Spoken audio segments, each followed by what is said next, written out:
I'm having a hard time disciplining myself. I particularly struggle to establish a schedule. There's two things you could do. First of all, the first thing you might want to do is figure out why you want to make a schedule to begin with. So you talked about goals. Well, what is it that you want to accomplish? You have to figure out what you want.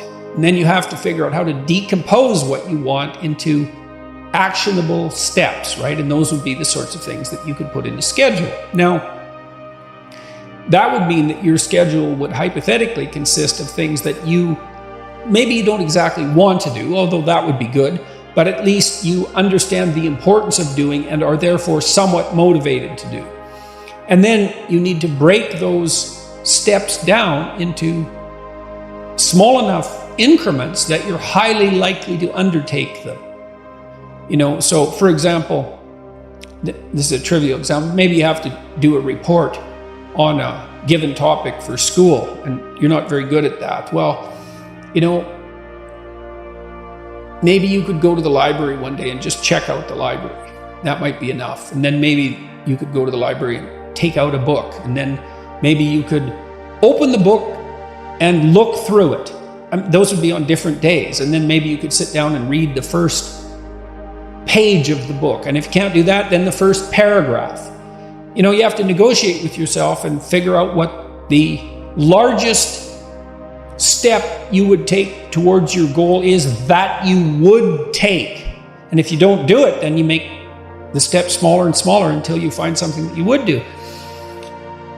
The next thing you need to do, potentially, is to familiarize yourself with a scheduler like Google Calendar.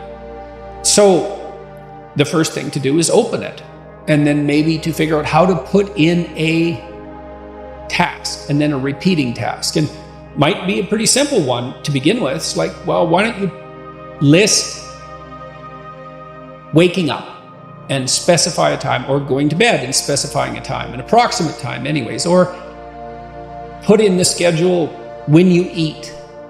And those are things you do every day. And so that's something you're pretty likely to do. And so that's a success for you. And then you can start by putting in something small. Maybe you need to read, maybe you need to exercise, maybe you need to have a social event with people. Maybe you need to watch TV, a movie, whatever. It doesn't matter what it is. Hopefully it's something you want to do. Put it in the schedule. And you could start by scheduling the things that you would like to do. So you can imagine, well, I like going out to movies. I like going to the mall. I like hanging around with my friends. I like watching TV. I like reading a book. I like listening to music. Well, then schedule those things.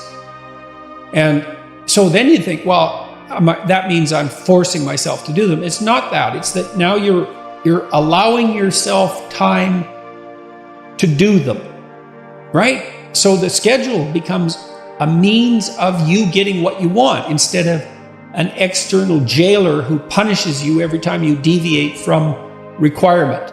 So you have to make friends with the schedule, and the schedule has to be your friend. It should work for you and not against you. You're not generating an external tyrant. You are generating something that you could be held to, and that's be responsible to, and that's not necessarily a bad thing. It can be somewhat burdensome, but it's not necessarily a bad thing. But generally, you should approach it as if this is something that will help you get what you want. And it's also a pretty good way of controlling anxiety, because one of the most common sources of anxiety is just not knowing what to do.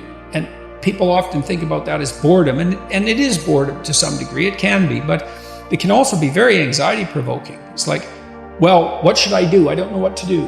Well, I have to do something. And there's all these things I could do, and I don't want to make that decision every hour. So a schedule that you design, that you like, can be an incredible relief.